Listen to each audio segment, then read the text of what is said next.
I'm on the wrong side. But don't worry. And you're muted, so I'll just talk to the audience here while you unmute yourself. And yes, I've got the TARDIS here to myself right now, and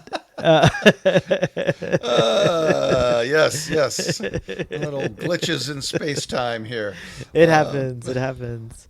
We're back. Yes, we're back for another episode of Rassilon Omega and that other guy. Unfortunately, the other guy has apparently said that he can't take the time to show up for recording until he finds a new thermocouple filament for his time ship. So he's not going to be able to make it, but hopefully he will get that filament sorted out by next week. Indeed. So yes, we're here discussing another what we hope to be another great moment in Doctor Who. But those of you who are checking this out should subscribe and like, and so that we can continue to feed you a steady time stream of content. I thought this was quite a nice, great moment in Doctor Who, actually. So I'm excited to talk about it. All right. Did you have any news you thought was noteworthy? There is there's only this interesting thing that happened on Twitter, if I'm not mistaken. It was either on Twitter or Instagram. So this is more like gossip. Is it all right to do like a little? Sure. Okay, so apparently, Frima Agam. I don't know if I'm saying her name right, but Frigga Agaman, who plays Martha Jones, Yes. she's recording with Christopher Eccleston, I think, right? If I'm not finished. Yeah. I had not heard that. Well, Like, she's in some pictures, and it looked like she was with Christopher Eccleston and some folks at Big Finish, and they were like, we need Martha Jones, or like we're keeping her, or something like that. And then Russell T Davies chimed in and said, no, I need her. okay. So there's a possibility that Russell T Davies is going to do a revisit of some past companions. Who knows? Yes, So, that would be interesting. I had not heard any of this. So this is so that's why I said it's gossip. It's not really news. There's nothing, you'd it's think nothing they'd be- official. Yeah, I know Freema has done some Big Finish that I've heard, and she did quite a good job with it. But I hope that wasn't Christopher Eccleston. Now that I'm thinking about it, like how would Martha? Well, Martha could end up with the Ninth Doctor. I In a mean, weird wibbly timey wobbly. yeah, wibbly wobbly, timey We wimey. are It's about true. to discuss a story with the First Doctor and River song. So That's true. Hey, good segue. Nice segue from the news section. Very well done. Dun-dun-dun. Very that talk about wibbly wobbly. Excellent. All right. Well, let's see what we've got here. So you got the cover there handy? Yes. Let's see here. Oh, We are come going on, to be TARDIS. talking about An Unearthly Woman. Yes. And this is not the story of Susan all grown up, but though we will be covering those eventually too. So, Yes. in fact, we arguably did a bit of that with the Old Mortality and Storm of Angels. So, but this is, in this case, The Unearthly Woman is River Song, and this is an audio drama from Big Finish, from the Diary of River Song, Volume 6 box set. And was released August 27th, 2019 AD in the Humanian era, and was written by Matt Fitton, who's done loads of Big Finish stuff. Right. Did you hear they've got Dave Hancock is one of the going from Big Finish to go work on TV Who now. He was one of the guys. He's been director, writer, actor in Big Finish for years, and now he's off to be script editor for the new show for the That's new season. fantastic. So I did not hear that. So that's a bit yeah, of news. Big Finish guy makes big. Admittedly, I think being on Big Finish would be pretty big myself to me, but Yes, I hear there's vacancies now. So yes. it's possible we could get on there. Yeah, I have a story. Anyway, so space-time coordinates. The Doctor has to be about 346, I would say. And we know Susan is pretty clearly 15 years old. And it's set in 1963 AD in the Humanian era in London on Sol 3 in Mutter's stellian spiral galaxy. So Shoreditch area, to be specific. I thought it would be useful and interesting to discuss a bit more of the context of the Doctor's stay on Earth in the 1960s. So when the Doctor was around 343 years old, he arrives in Shoreditch, London, in 1962 AD, in a story titled The Rag and Bone Man's Story, which is a short story from one of the short story collections. First, the Doctor and Susan, they had just come from the world of Takunda, where they discovered a crystal known as the Blessing Star, which could alter probability around the user to make it more likely that their desires would be fulfilled. So kind of a finite probability generator, like the type that is talked about it by the Hitchhiker's Guide to the Galaxy. Also, there was a gambling device on Deep Space Nine that worked much the same way. Oh yeah. Yes. So I think it was the game or something. Anyway, the goal of the, hold on a sec. Yeah. Cat is sitting on the phone.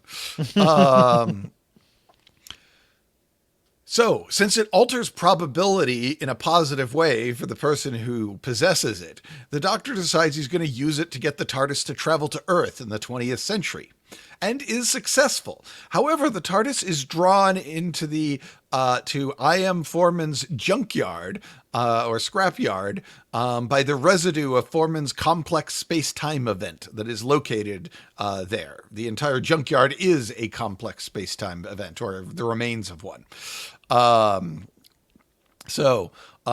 Unfortunately, the Blessing Star causes damage to several of the TARDIS's systems, including the navigation system and the chameleon circuit. When it materializes in the yard, it takes the form of a 1952 British police call box. The Doctor's going to eventually come to appreciate the symbolism of the call box form, as he will see himself as someone people call for help. By the time of Unearthly Child, Susan is filled with a tourist-like optimism about the cosmos. So it seems most likely that most of the worlds she has visited up until this point, since leaving in the beginning, have not been too horrible or dangerous. Because she seems pretty enthusiastic about every new planet at this point. Unlike in later stories where she kind of seems a bit overwhelmed by the craziness of the universe. Right. Under the name of John Smith, the Doctor rents Foreman's junkyard from a man named Hawkins. The Doctor also gets a library card, again under John Smith. Susan takes the name Foreman from the sign on the junkyard's walls, which looks about like this T-shirt I'm wearing. And is enrolled in Coal Hill School. Susan quickly comes to hate the Earth. To prevent being tracked by the Time Lords, the Doctor begins deliberately inducing snarls into his and Susan's time stream, meaning that they've spent 5 months in 1963, even though by the time that it's March. So I guess they're folding their timelines back on each other, and there were more than one Hartnell Doctor and Susan running around there for a bit, so that they could have 5 months of experience in only 3 months. The Doctor, quite a feat there. Yes, yes. And why the Ninth Doctor would know not to do it. Yes, that does get dicey. Yes, Blinovich limitation effect and all of that. All that stuff, right? Yeah. So, the Doctor and Susan suffer partial memory loss due to violating the laws of time, which is a sort of a a security measure wired into Time Lord's brains, into their temporal lobes, that will start disabling parts of their brain if they start breaking the laws of time, to try to prevent them from doing so. But the Doctor is a stubborn old bird and determined to make sure that the Time Lords can't track him down. We know from March 27th to April 4th of 1963, the Telos novella, Doctor Who, the novella published by Telos Corporation, called Time and Relative takes place. And this is a wonderful novella. If we had more time, I would absolutely love to cover this novella. But it is written by Kim Newman, and basically is written in the form of Susan's journal on the planet Earth. And it turns out this ice creature shows up and tries to overtake the Earth. But after being begged to do so by Susan, the Doctor breaks the doctrine of non-intervention by capturing the ice creature and using the TARDIS to take it off of the Earth. During his attempts to get back to Susan, the TARDIS will suffer a catastrophic malfunction, which forces him to rebuild part of the main console. Among the damage is a burnt-out thermocouple filament that is a key part of the TARDIS's time path coordinator. With this component broken beyond repair, the TARDIS's navigation is now becomes completely random. It was actually somewhat reliable up until this point. It is only now that it just becomes completely unpredictable. The Doctor drops the ice creature on Pluto in the future.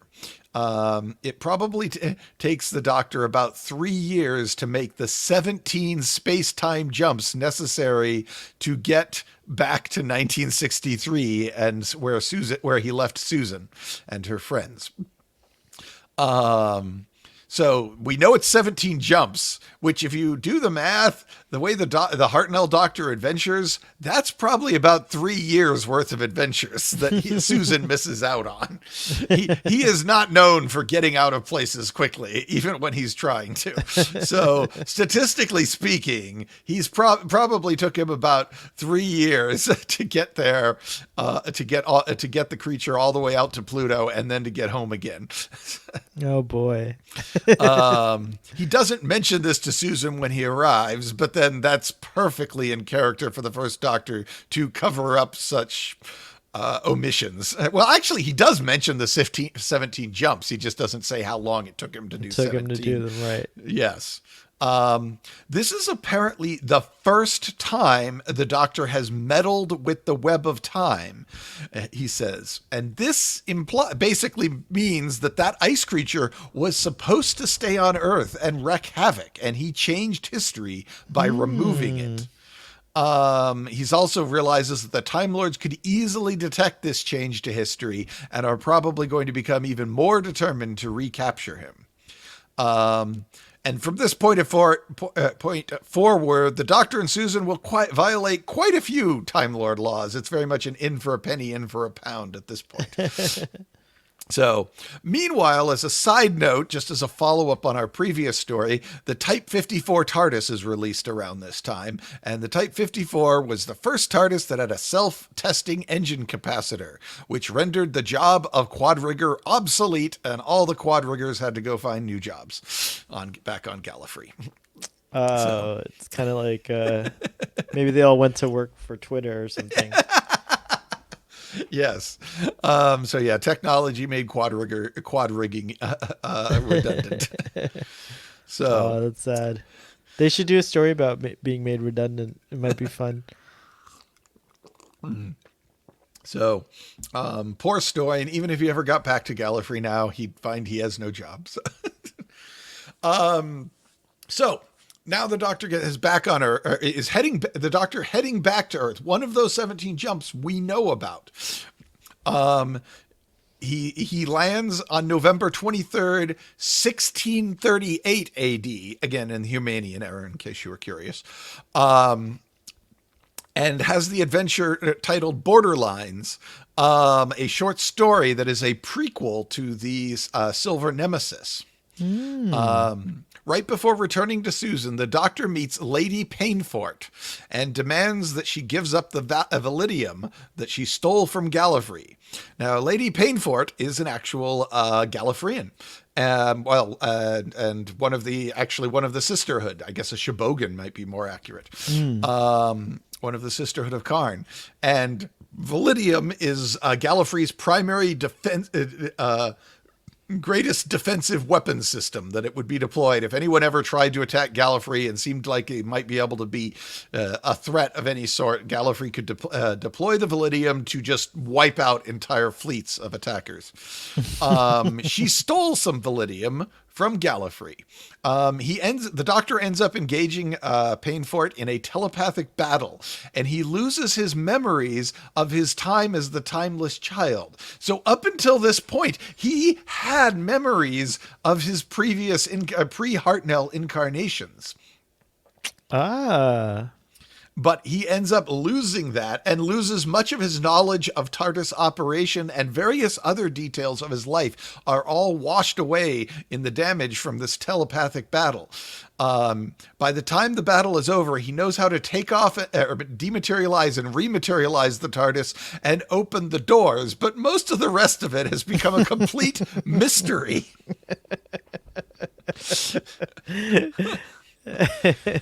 So, most of the Doctor's memory of his family and home are buried, and a lot of this will not even begin to resurface until his 8th incarnation. And a lot of it will remain hidden until the Master drops the big truth bomb on the Doctor in the Timeless Children. So. Oh, you just reminded me. We're gonna have to at some point address the 8th incarnation's eyes. Yes, we will. That is a very tricky. It's tricky to address that elegantly. There are ways to address it, but none of them are terribly elegant. They all feel like the contrived continuity patches that they are. And I'm still looking for a really good theory that smooths it all over properly. So, Lady Painfort, on the other hand... I have a theory now that you mention it, but I'll go back to that later. Okay. Lady Painfort doesn't come out of this unscathed either. Her brain gets so Swiss cheesed that she forgets that she's not human. And the Lady Painfort, we see her running around in Silver Nemesis, not really...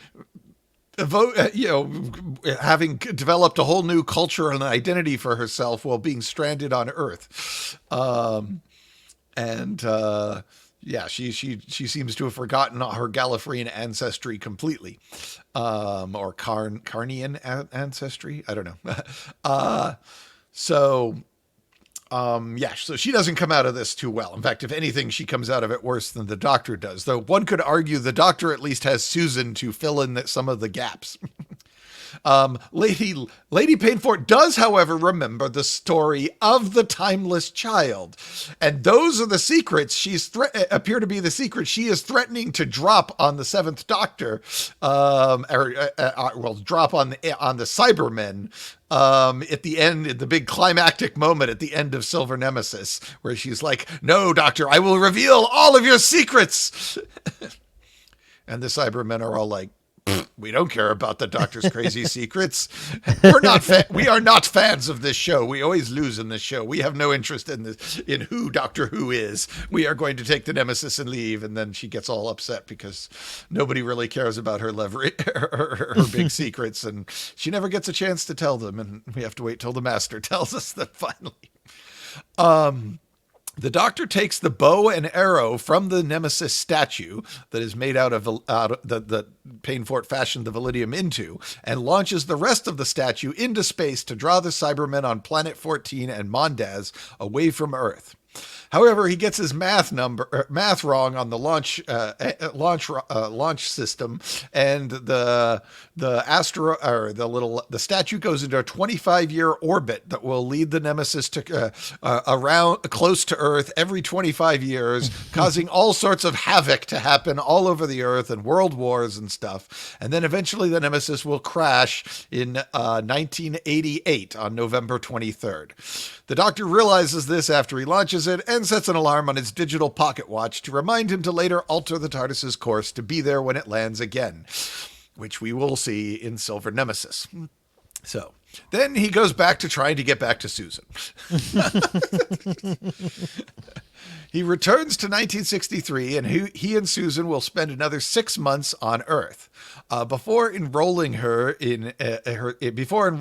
her second year at Coal Hill, the Doctor and Susan visit the European mainland on 2 occasions.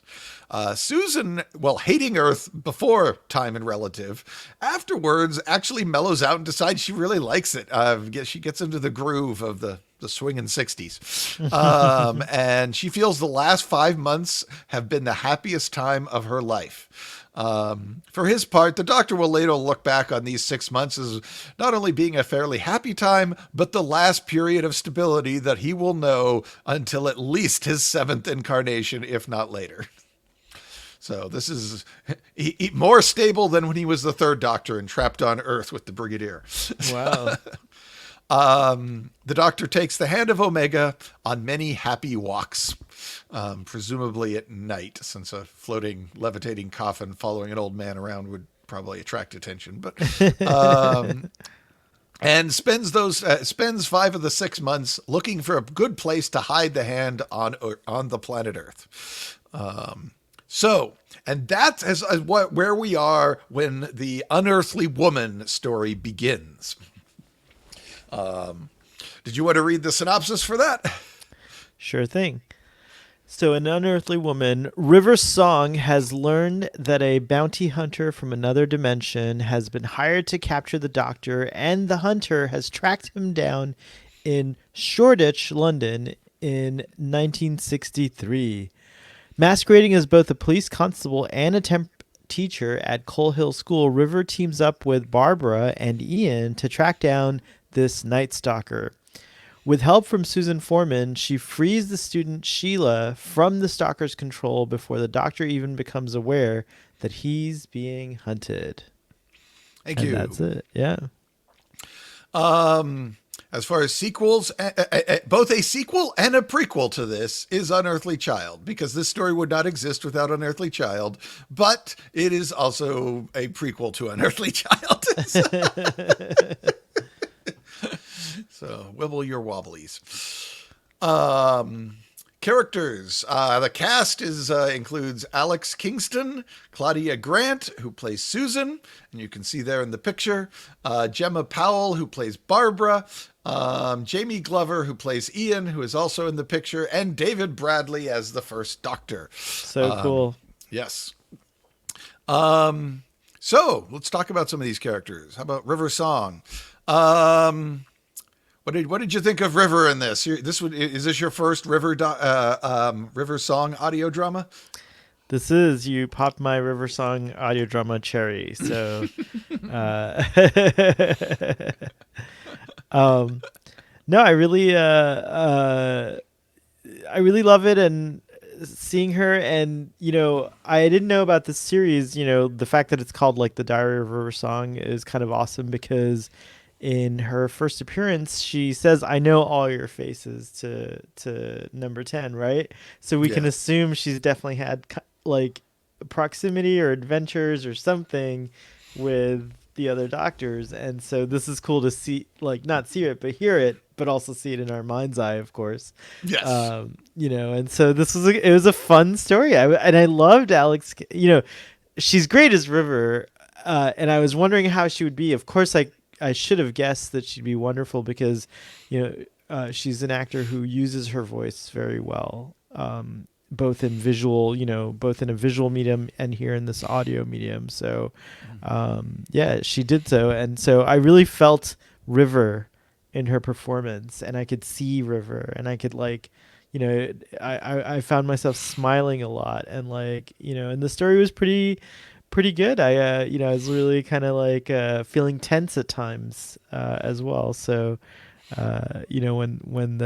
when she's sleuthing everything and trying to figure everything out, and I didn't know who would be in danger or how they would change time or what. So, Yeah, I mean, anything could happen. Like it was kind of one of those vibes, and you felt it. yeah, the creature is absolutely trying to change established history. So we don't have a necessary guarantee when we go into this audio that things are going to end the way we think they're going to Right. end, because this is Exactly. not the way things originally went. This is this is not part of events. This is an alteration to history that the Night Stalker is trying to inflict.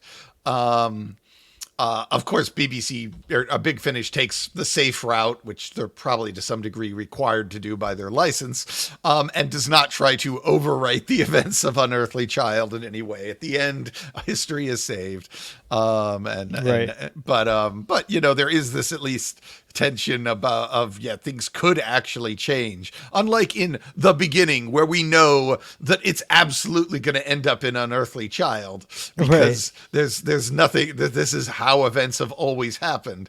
This Oh,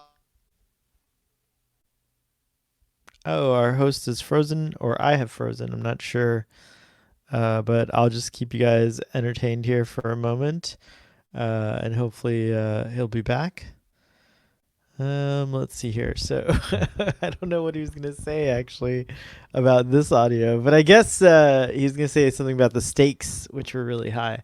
So yes, I don't know if I'm still recording. Actually, I'll oh, just wait. Brian, yes. you were like frozen for the longest time, for like almost a minute. Oh dear. Could you hear me at all? uh, uh let's see. No, I could Well, you not. were probably talking and finishing your point and didn't Yeah, notice. that was So the last thing we heard you say was like that unlike the previous stories that took place before An Unearthly Child, we know that An Unearthly Child had to happen, but with this story, and then that's where you stopped. Oh, yeah. With this story, they could have changed things if they'd wanted, assuming the big BBC would have let them get Right, away right, with right. it.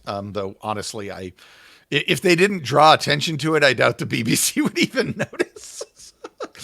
It's amazing. It's amazing. It also is nice to see River being a time traveler of her own, and seeing her doing her thing with her own missions, if you will. It's kind of cool. Yeah. She ends up replacing one of the jobs she's replacing is Oakhurst, who's a teacher who ended up, as I recall, got offed in Time and Relative. Uh-huh. And is actually mentioned on a board showing a memorial board in the TV series Class, which is set at Coal Hill Academy in modern times. Which is one of the few times something from one of the novels has gotten an on-screen reference in the television show. I never saw Class. Was it? Did you watch it? Was it good? I watched the first 4 episodes and liked them, but some other stuff came up, and I still haven't gotten around to finishing it. I do plan to. And Big Finish has been producing Class audios. Oh, great. Okay. So I'm curious to see those as well, or hear them rather. But yes, I thought it was an interesting touch that Oakhurst will not only is mentioned in this audio, a character from the Time and Relative novella, but will also end up being the name will appear on screen in Class. So that's kind of a cool continuity point. That Yeah, is. I enjoyed River. She's fun. I tend to like my River in small doses, so I find her can be a little exhausting if there's too much of her in my stream of Doctor Who. But I do enjoy her, and she is fun. And this is certainly a very interesting place to put her, where the contrast is very high. I sometimes feel sticking her with Matt Smith didn't necessarily it was starting to get a little old, but sticking her here in this whole new environment and context is quite a bit of fun. So shall we talk? She was She was for me. She was my her adventures. I think with Matt Smith were perhaps my favorite part of River. But I have to say that I like that she spanned through to the 12th Doctor. I wish they'd worked out a way to have her somehow show up with the 13th Doctor. That would have been fun.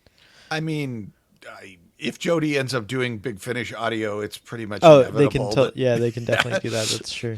I mean, Jodie hasn't said she will do Big Finish, but she hasn't said she won't either, as far as I know. So Awesome. Do I'm it, sure, Jodie. yes. I mean, I'm sure she'll take a break. Most of them want to spend a few years not being Doctor Who before they go back to that. But yeah, I mean, probably will come back. If Big Finish can lure Eccleston into it, they can probably get anybody. So, Yeah, totally. so yes, and she is definitely the star of this audio. If you're wondering, it is definitely her story, even though it's often kind of told from outside her perspective, where she's kind of a bit mysterious. Most in a lot of the scenes, Yeah. she's in like almost every scene in this story. So. It's definitely her. It's her story, not a First Doctor story that happens to have River Song guest starring. It's the first companion, the original companion set guest starring in her show, in River's show. So, we want to talk about Susan. Yeah, sure. I got all three of them up here. Okay. So, what do you think? We have our new Susan Foreman, our young, what was the name of the actress? Claudia Grant, who played Carol Ann Ford in Adventure in Time and Space, the docudrama about the making of the first Doctor Who story. And Big Finish said, well, if you can stand around and look like Susan on camera, then you're probably going to sound just like her on our audio dramas. And so they hired her. So yes, this is our first audio where we get to see a recast character. What'd you think? I liked her. I thought she was great, and I thought, you know, I I have to admit, I think I have the benefit of not having seen these guys in action in a while, so the voices don't really, you know what I mean? Like I couldn't tell you like the nuances of like, oh yeah, this is how they're different. So to me, I just accepted them immediately as those characters. I mean, you've heard Carol Ann Ford in several audios at this point. Of course, yes. But like, I mean, what I mean to say is, I guess like the difference, like her voice is different now. You know, she's older, so I haven't heard that young Susan voice in a long time, and we're about to though, so that's exciting. Yes. I will definitely say that Claudia is definitely focusing her inner Carol Ann Ford. She clearly has done some homework and That's watched good. and practiced and tried to get her speech mannerisms and the way she recites things and It sounded pretty natural, like the fact that I didn't like, the fact that I was just making that like kind of disclaimer just to yeah. that I'm far from it, but yeah, it did sound like pretty natural to me. Like it did sound like Caroline Ford, so that's cool. Yeah, no, I thought she did a pretty good job.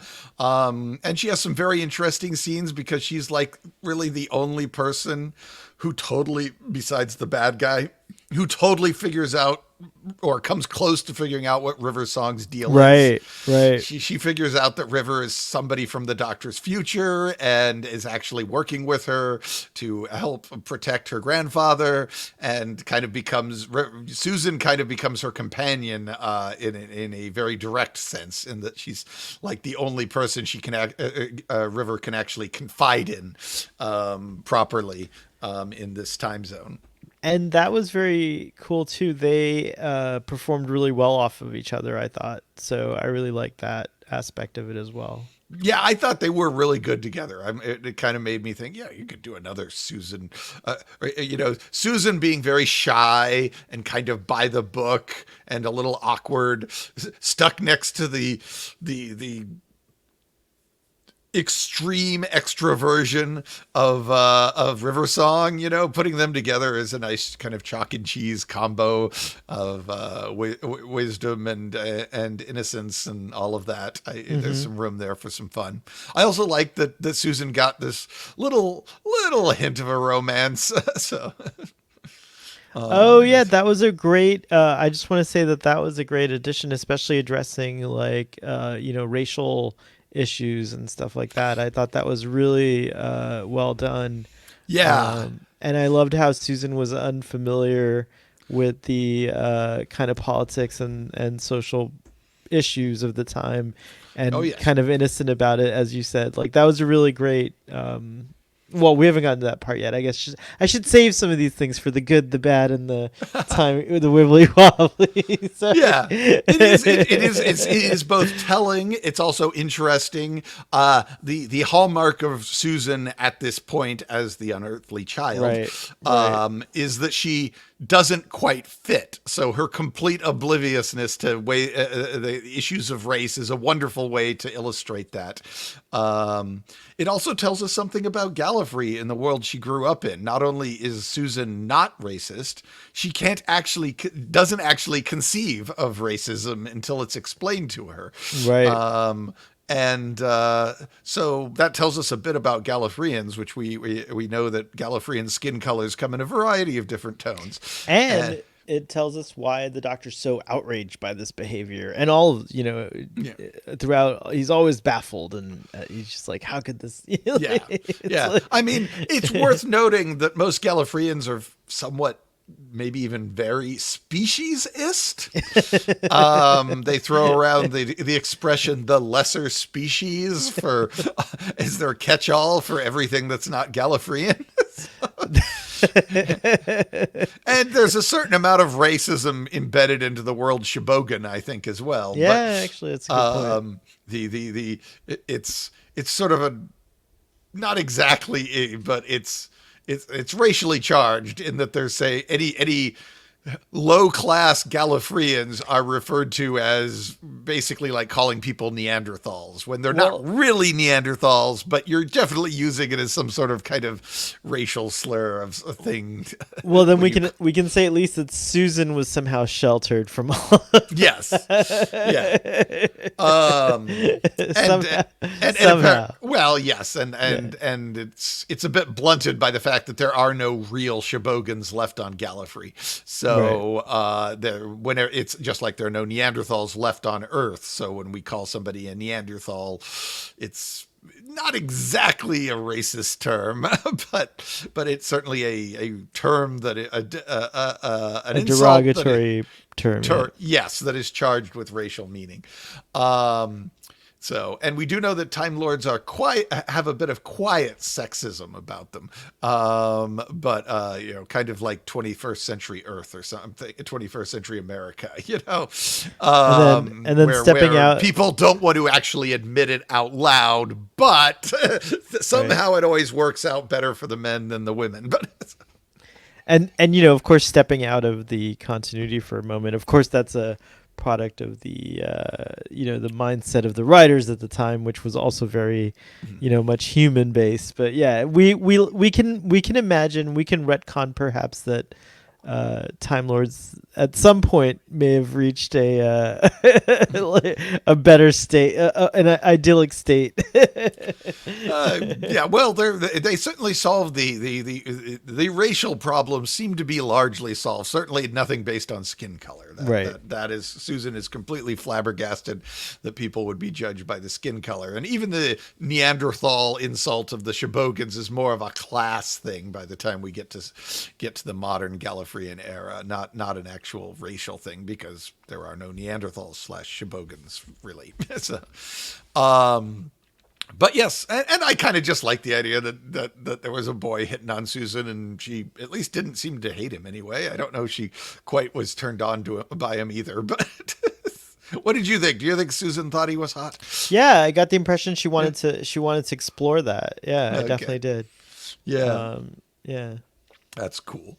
So yeah, what did let's see. She does kind of rebuke him at times. I don't know. I think she would have definitely been friends with him, and I think he might have stolen a kiss, He does steal perhaps. a kiss from Oh, her. that's right, he Yes. does. That's Yes, right. he That's does right. right at the end before he says goodbye. When he says goodbye. So, in fact, that could, that's very possibly Susan's first, boy kiss But it's true, yeah.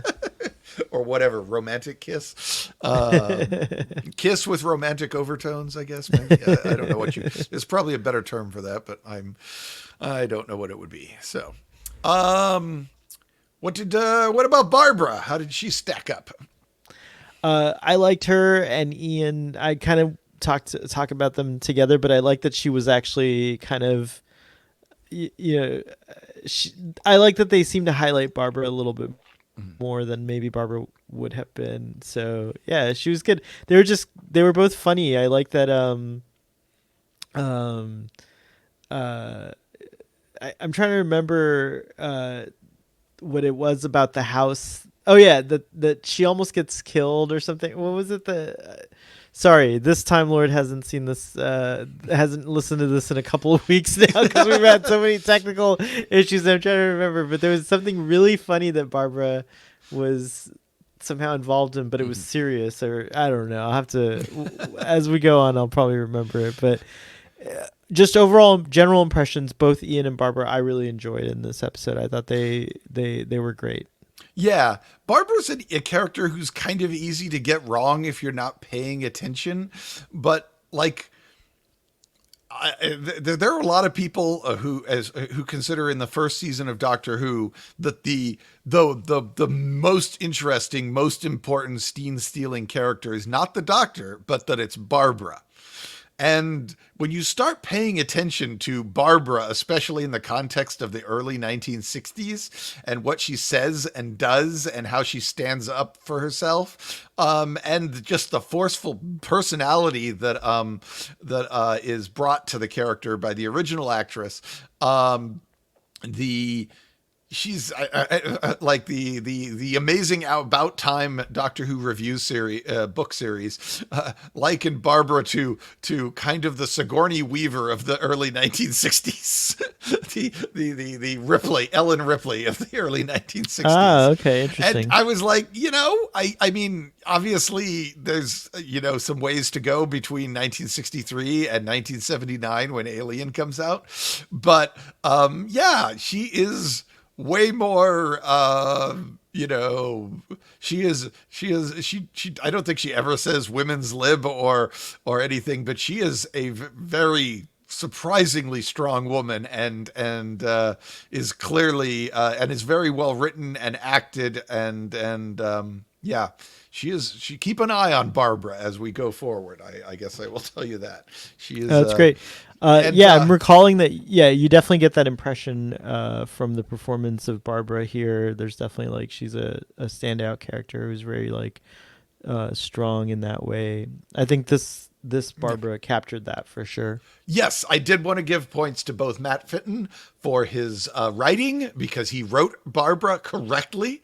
And I also wanted to give points to Gemma Powell for playing Barbara correctly. It's very clear, again, that she has spent a great deal of time watching the show and figuring out how Barbara would deliver things, and with given a writing that also captures who Barbara was. She does a really good job. It is kind of creepy how well, how on point her performance of Barbara is, which is good because Barbara is one of the more important things that in this point in the show, even if most people don't a lot of people don't necessarily realize that. So I was very pleased with Barbara. I look forward to checking out some more of these audios with this cast. So Ian Chesterton. If there was a weak one in this whole thing, I kind of thought it was Ian. Not bad. He's just wasn't like doesn't sound all that much like William Russell, the original actor to play Ian, and perhaps just because his delivery is more plain, but there's just less handles to get a grip on to make things sound Ian-ish in how you deliver the lines. But I didn't feel like he didn't evoke Ian Chesterton nearly as strongly in my head as as the actors for the other two companions did. He wasn't bad, but I didn't come away with this, wow, that guy's really nailing it kind of oomph that I picked up from both Claudia and Gemma. So Gemma, how do you say that? I think it's Gemma. Gemma. Okay. I did, however, find it amusing that booze was Ian's answer to all problems in this story. And in honor of this story, I've been enjoying this ginger ale. So, well, that's not quite booze, but well, it's what River Song orders in the Red Lion. That's right. Yeah, so it's also what the Fourth Doctor really loves to drink in the Android Invasion. So, yeah, and let's talk a little bit about the Doctor, because the Doctor did make an appearance, although it's a pretty small. His screen time or audio time, his tape time, I don't know, is pretty small in this story, but he is in it, played by David Bradley again. Yeah, it's very Hartnell-ish, because they don't really have much to, he doesn't have much to do because nobody's really telling him what's going on in this story. He's kind of oblivious and just kind of wanders through it here and there. Because of that, they are free to write his dialogue to be as Hartnell-ish as they want it to be, because they don't have to worry about trying to fit it around the story. He can just be rambling on about whatever they want. So he does a good job of feeling very Hartnell. What did you think? Yeah, he was great. I like David Bradley's interpretation of the Doctor, the first Doctor, and so, or the show's first Doctor. Yes, apparently you could. Apparently nomenclaturally, it's still the first Doctor. Oh, that's right, because he was the timeless child before that. Yeah. Just like the Ninth Doctor is still the Ninth Doctor, even though there was a War Doctor who would have been the ninth incarnation. We still call the ninth. We're still supposed to call the Ninth Doctor the Ninth Doctor, and even though there were two 10th Doctors, the first two 10th Doctors are both called the 10th Doctor. Also, the War Doctor could have just been the 8th Doctor transformed. I mean, isn't that what regeneration is? No, but he doesn't regenerate. He does it through potion means on Karn or whatever, right? Like it's kind of a forced regeneration, but who knows through what means with these like chemicals and potions. So yeah, I want to say, and I haven't checked, but what was it? I want to say that the twist that Stephen Moffat puts into the novelization of Day of the Doctor, that the novelization has Night of the Doctor as a prelude, and that the twist at the end of that sequence is that the sister who Ohelia or whatever her name was keeps to herself that it was actually just some wine and there was no fancy chemicals in the cup at all. That's hilarious. Regenerated into the War Doctor. Because it was all a Cracker Jack box game placebo thing. As I want to say that, I'd have to double check. I could be wrong on that detail, but I seem to recall seeing that, and it sounds exactly like the sort of chicanery Steve Moffat would do, just to wind fandom up. That's the same book that reveals that both the Hartnell Doctor and the Troughton Doctor were colorblind, and that's why all their stories are in black and white. Oh, Moffat, I love you.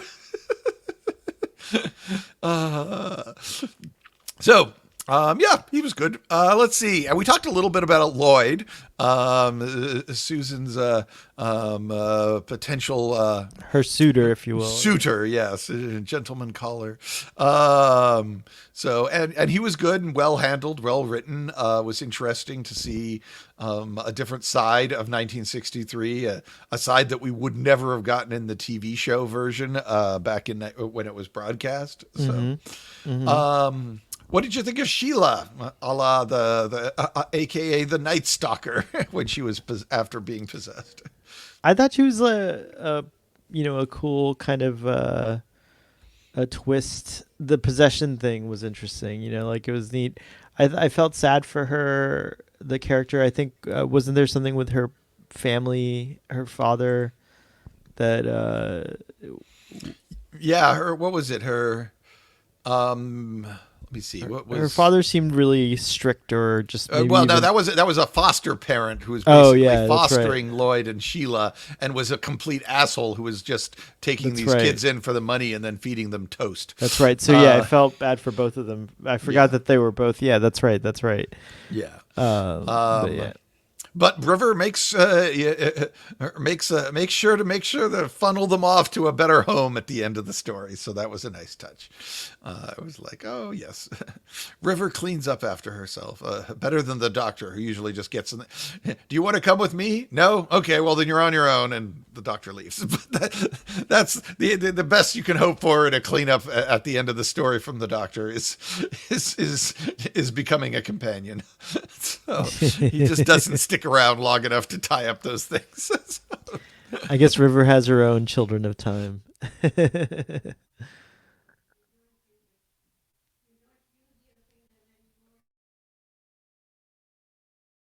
Did you freeze again? I think Brian has frozen again. It's hard maintaining these cross circuit, timey wimey wibbly wobbly things here. So hopefully he'll unfreeze, or maybe I'm frozen. I'm not sure. It's hard to tell when you're online and doing these things here. But Oh, and there I am. you're back. So it's weird. So just to give the audience a little perspective here, we've been having these technical issues, but so far you've been great, except two big chunks, which it's not as bad as as Yeah, before. it's kind of all or nothing here tonight. So No, I like it. It's you're back, and when you're back, you're clear, so it's good. okay.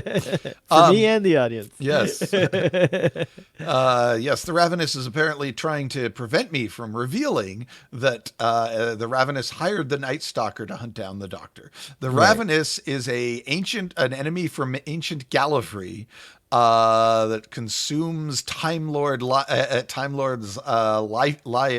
lives of Time Lords, and shows up in some Eighth Doctor audio dramas. And is where the Doctor actually faces the Ravenous. I think there's a box set, or maybe even two Eighth Doctor box sets with him facing off with the Ravenous. This is actually, not only does this connect with the River Song, it also connects with the continuity of the Eighth Doctor audio adventures by Big Finish.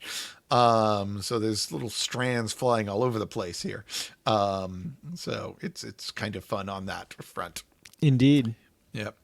Let's see. And River has the potential to meet all the Doctors, so she can go and meet the Eighth Doctor, and I mean, I don't think Big Finish has got her to meat them all yet, but they're working on it. I think it's going to happen. Yeah, no, she's met several of them, and they're continuing to work on that. So if she hasn't done all of them yet, she will soon. I kind of don't know if she's done this second or third yet, but I might even be wrong. Maybe she has met them. So. River Song continuity is not my strong suit. Yeah, well, let's talk about the good of the story. We talked about, I mentioned that Susan and River have a really good dynamic. Agreed. I absolutely loved River flirting with Ian. Those were great. So yeah, fun. that's some great stuff. Fun. I'm not sure if I liked Barbara being slightly jealous about it, but it was subtle enough. The jealousy was subtle enough that I was kind of like, oh, okay. It's not that. She's clearly not getting too upset about it. Right. So the other thing I really loved is that River is literally saving the past of Doctor Who from an invasion by the future of Doctor Who. The Eighth Doctor era is actively invading the First Doctor era, and it is up to somebody from the 11th Doctor era to go back in time and save the First Doctor era from the Eighth Doctor era. And if that doesn't wobble your wibble and timey your wimey, I don't know what will. Indeed. Yeah, I thought that was just some really big fun ideas there. Of course, I say this as somebody who thought X-Men: Days of Future Past was fantastic. So I love this kind of thing when you can take the tail end of the future of a franchise and fold it back into the past of the franchise like Yeah, that. it's pretty great, and that's a good reference actually. Yep. Um. So, did you have any other good points you wanted to mention? I think I mentioned my favorite points already, so I'll just say that I like the ones you mentioned, and I'll just reiterate that like it is pretty cool to start seeing River having these interactions, as brief as they are, or even if she doesn't directly have them, but to be, kind of finally to see River kind of fulfill that statement, that little tiny throwaway line of Yeah. "I've seen all your faces." I don't know this one, or something like that. So Yeah. when she gets to 10, so I like that. And then it is pretty cool to, again, like I said, like she doesn't even have to really meet the doctors, but just having adventures in their same time zone is kind of a cool thing, and interacting with adjacent characters or characters around the doctor is pretty cool as well. Yeah. And that she'll recognize the doctor and see him. But it was a bonus to get a little interaction, though. I like that. Yeah. She does get a lot more interaction with some of the other incarnations. I've heard some of the River Eighth Doctor stories, and basically they just come up with some sort of memory wipe gag at the end to patch everything up, and Gotcha. just have them running, or River's wearing a holographic disguise or whatever. But the point is, you get to hear the Doctor and River having lots of conversations together in the audio, even if the Doctor doesn't quite know who this woman is or why he should consider her to be important. And it'd be cool if she had like I guess, does she have an alias that she uses, like, other than in this one? She goes by Pond some of the Pond. time. Police That's right. Constable Pond. That's right. I love that. By the way, I'll add that to the good. Actually, is that was really great, that moment, because it. I know that Amy and Rory didn't get to raise River, but River got to go back and watch her parents kind of grow up, if that makes any sense. So it is kind of, it's something I complain about, but also it is kind of sweet that she knows these things about him, and she was friends with them as Mel. So, I do think it is cool that she has these things these little family quirks, if you will. Yeah, they didn't get to like raise that. her, but she got to help raise them. Yeah, exactly. It's so weird.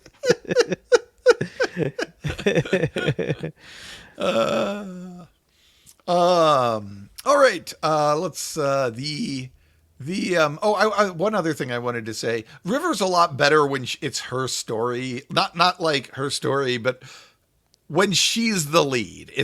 I find River works better in the River Song Diaries box sets to some degree than I find in the TV show, where she sometimes feels like she's stealing the limelight from the regular stars of the show, and they're just kind of following around like lost puppies. That's funny that you see it that way, because that's what I love about when River comes on. And again, I don't mind it occasionally, but a little bit of River is fine. A lot of River starts wearing on me. But I also have to admit that when it's her show, fine, whatever. The Doctor gets a cameo. It's her show. This is her box set. It's the Diaries of River Song. So yeah.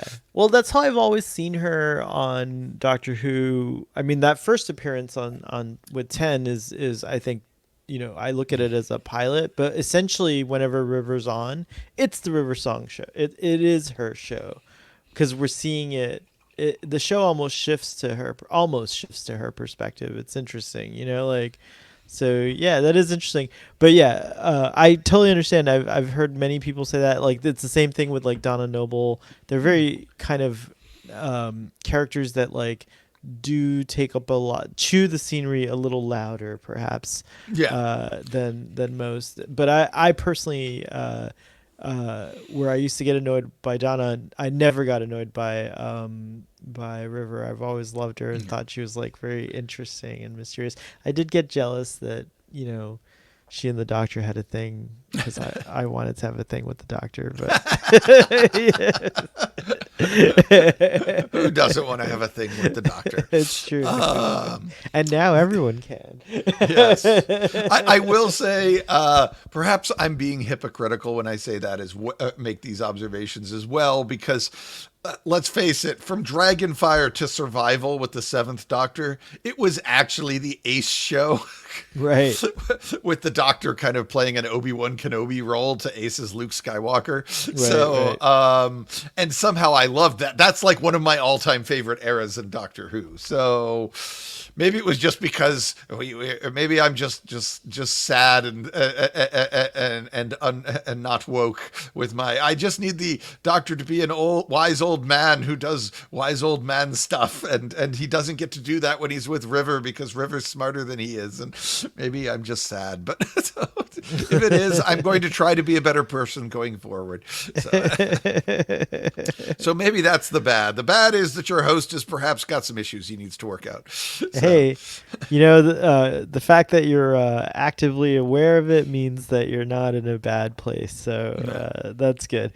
Thank you. But aside from that, honestly, knowing you and as your friend, I think it's more just a matter of taste. Like not every character is going to be someone that you have to love. And so just because River's a wildly popular character and you are in the wrong minority here doesn't mean that you are wrong in terms of what your taste is. Yeah. Well, thank you.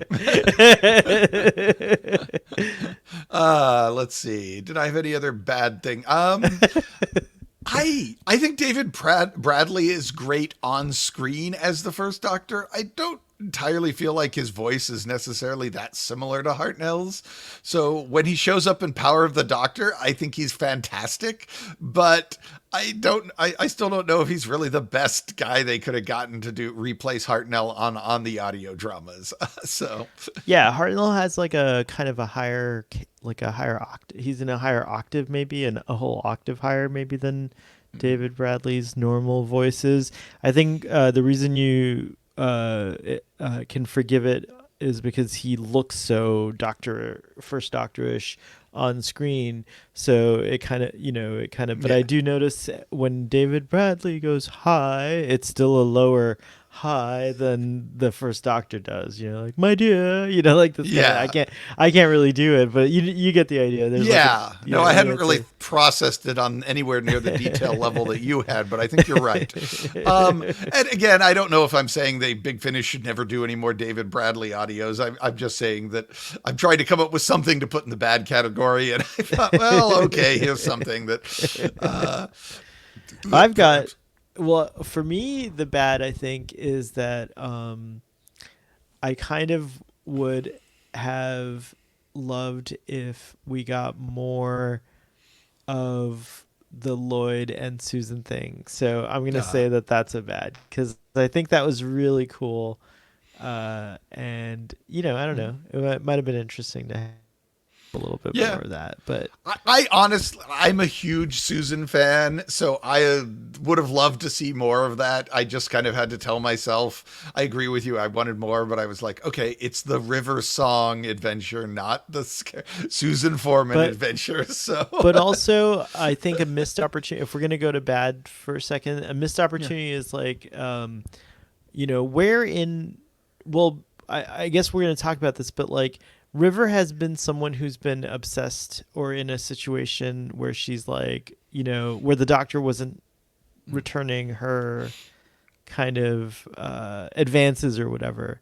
So I wonder if there could have been an interesting play there where maybe she either comforts Lloyd or comforts Susan, because we know they don't end up together. You know what I mean? Like, so, it might have been something interesting to explore perhaps. And tie into the River character a little bit more and maybe go deeper. Because I do think, I agree with you that this was like really fun to see more of River, but I feel like, hey, if you're going to give us River, let's go deeper into River. Like maybe have her deal with that a little bit, like when we're kind of obsessed a little bit with someone. And even though I know it was part of her programming, she was programmed to be a psychopath, to like love the Doctor so much that that she could, like somehow ensnare him. But it ended up being, of course, a bigger thing and more complicated, and their relationship is complicated. So maybe that could have been something that would Yeah. have been interesting to explore, rather than the usual just monster of the week, which I did like this monster of the week. Don't get me wrong. Yeah, I think you put your finger right on something, an issue I've always had with Big Finish. Big Finish, with the slogan "We love stories." They tend to be very plot centric. They tend, especially in their Doctor Who line. I mean, the stories that have the Doctor in it. They tend to be very plot and not driven, and not so much character driven in most cases. Mm, And so what you're talking about is more character moments. And if that's the sort of thing Russell T Davies is fantastic at. Like, so now that good. you Yeah. pointed out, I Well, it looks like Big Finish somehow has reached in and paused uh, our host, an unearthly podcaster here. He's not on Earth anymore. He's frozen. I don't know if he can hear me. He's probably just going on about this like really great point. Um, and we'll just have to wait for him to get back. But I think what he's trying to say. Let's see if I can guess this. Could you hear any of what I was saying at all? no, I just go get a black screen, which is at least helpful because I know there's no point in talking. But So you're just excitedly about to say is like what you made me realize that is that Russell T Davies, and then boom. yeah, if Russell T Davies had been producing the story, I think he probably would have had a scene with Lloyd and River talking about loving people who can't love you back. Right. And it would have been amazing. And that's something Big Finish is not. I feel like Big Finish especially seems to shy away from romance, like, strongly. And well, they'll do flirty stuff when they have to, like if they're writing Jack or River, where it's basically mandated that they're flirty. But if they tend to shy away from romance really strongly, I feel like, in their audios. And to be fair, Classic Who didn't do much with that either. And it certainly was dialed way back in Classic Who. So one could argue that Big Finish is just imitating Classic Who, but even with New Who having come along and said, no, we can have sex in the TARDIS and all sorts of stuff, Big Finish is still very, very kind of conservative, old school on that particular issue, even when they're writing new school characters. And I'm not saying I want more romance, but I do sometimes feel like I enjoy some of these more character-centric stories, and Big Finish is very rigorous about making them plot-centric. And there's nothing wrong with that. Basically, all of Classic Who is plot-centric, and a good hunk of New Who is. But Russell T Davies certainly loves to do some character-centric stuff from time to time, and even Moffat does as well. So I'd say Chibnall's pretty plot-centric too, but so... Anyway, yeah, I Interesting. hadn't. Yeah. Yeah, so I suppose you should be aware that this is about Doctor Who. Big Finish does not get much more hot and heavy than this, in my opinion. Maybe a little more, or than just a quick kiss on the cheek before saying right. goodbye. But even more broadly, you're saying that Big Finish doesn't really go into like more character arcs. Yeah, Perhaps, like and stuff yeah. It always feels like they're much more interested in having the plot drive the story than the characters drive the story. And I don't know. I kind of like a bit of both, but yeah. That's, if I have a complaint about Big Finish, it's perhaps the fact that I often feel like that the characters are always the same at the end of the story, more often than they should be. So. Gotcha. I remember they wrote an Eighth Doctor and Charlie episode called Shezro or something, that was completely character driven, completely, utterly, almost like a defiant, like we're going to make something that has no plot whatsoever. It's basically just the two of them talking together for 40 minutes. and then the next episode ignores everything that happened in that one entirely for no good reason. It's just like it didn't happen. All the confessions of their feelings for each other and everything, all gone. Next episode, next disc, next audio adventure written by somebody else. Doesn't funny. mention it at all. It was really jarring. I guess that's why, is that they can't be bothered to keep it going. I don't know. Anyway, it could be a necessity of the format and the production schedules and things like that. Maybe they, well, who knows? Yeah, but I feel like with this series, at least, which is intentionally meant to be an ongoing series, you would think they'd pick and I'm assuming that they would probably pick like these arcs to follow throughout the series.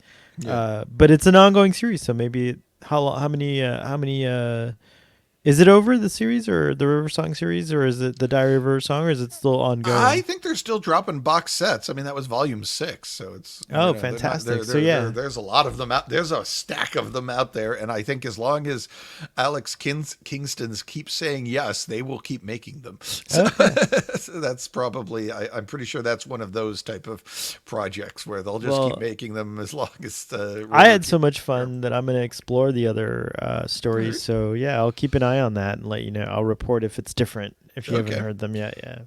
Yeah, no, I haven't heard most of them, just a couple. Basically, I've been following the Doctors, so where they slot in, like this one slots in, I'll do it, but I'm not really following the Rivers directly in their order that they're supposed to be listened to. Assuming they're even released in the right order. I don't even know if they're bothering with that. They might just be random river adventures, but in any old order, it would be perfectly appropriate for a character like that. So speaking of all that wibbly wobbly stuff, did you have any wibbly wobbly things to say, observations about this story? No, actually, I don't. I'm curious. Let's hear yours. Okay. Well, obviously, everything about River showing up in the past is in the Hartnell era before the actress was even born, I think, or certainly is very wibbly wobbly. Well, you talked about like the folding in on their own timelines and stuff like that. Yeah. What's really interesting is this is a Doctor Who story that is all about recontextualizing and retconning events with modern Who, classic events with modern Who perspectives. And it starts emphatically right out of the door with the police officer who's examining the gate at Totter's Lane. I am Foreman, scrap merchant, 76 Totter's Lane gate, at the beginning, in the opening of this audio, and the policeman turns out to be River Song, the police woman. Right. They are right there from the beginning, retconning the very first shot of Doctor Who, not saying that this has replaced it, because we can assume that other police officer shows up later, right before Unearthly Child, but that they're deliberately saying, yeah, this is gonna, we're going back and things are getting changed. And there's going to be a whole new spin. Oh, and River's wearing that police that police kissogram outfit that belonged to her mom. Well, no, not. I'm assuming not that one, but yeah, something similar. Well, she said it belonged to her mom. So oh, that's right. I assumed it was the same outfit. It could have been that. Yeah, I was like, I don't know. I know the skirts were short in the '60s. Were they that short, especially on the police woman? But they even ask, "Are you even allowed to be a police woman?" But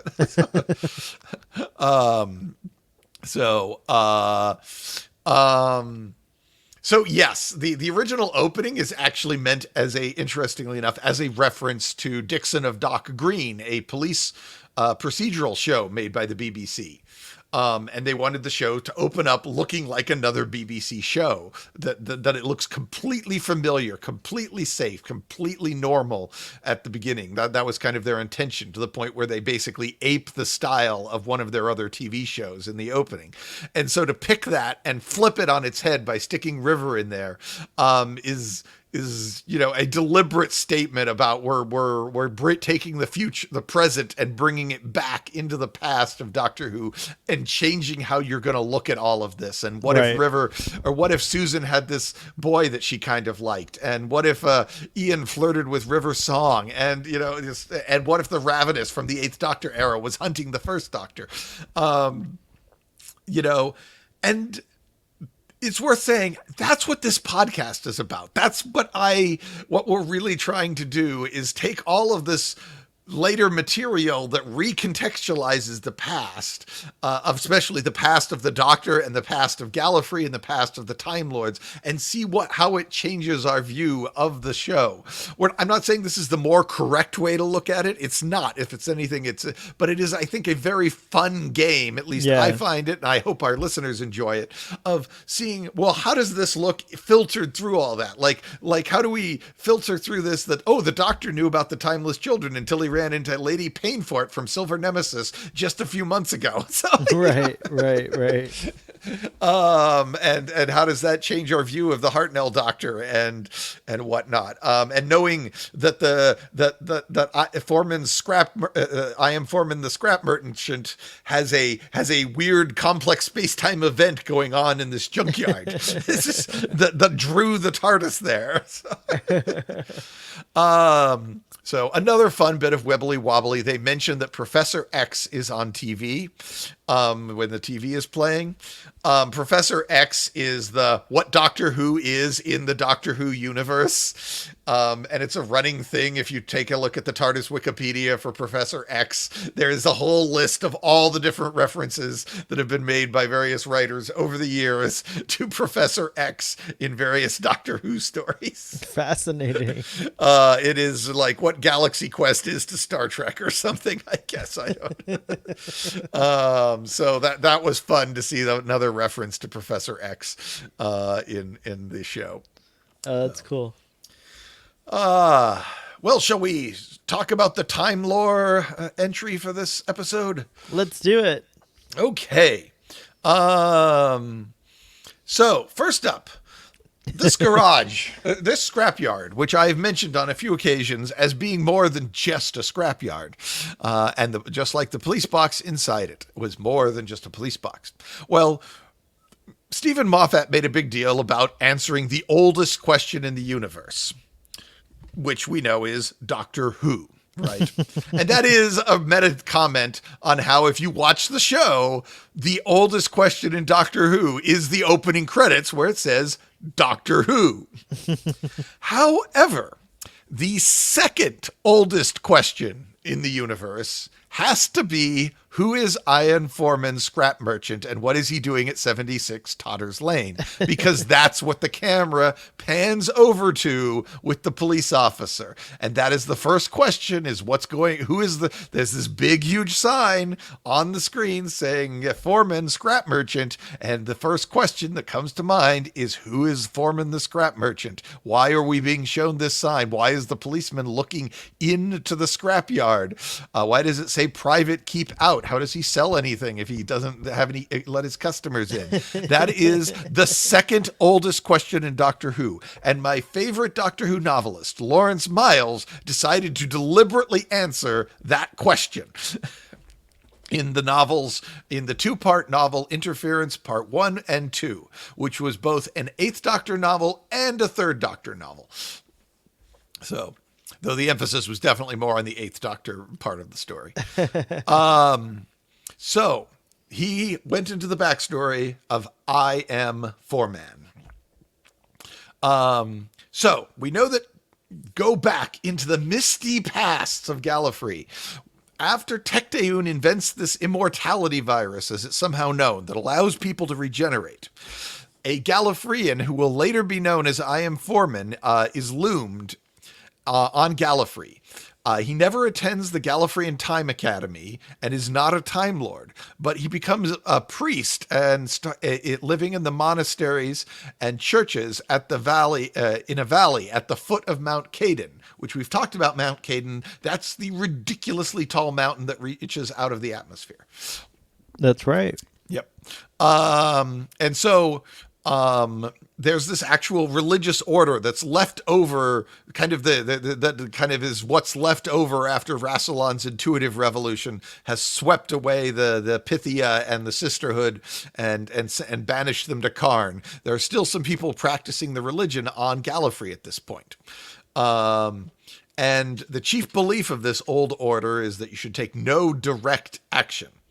And when they talk about time, they're probably actually referring to the eternal named time as a entity, a living being, rather than the fourth dimension, as the Time Lords usually do when they refer to time.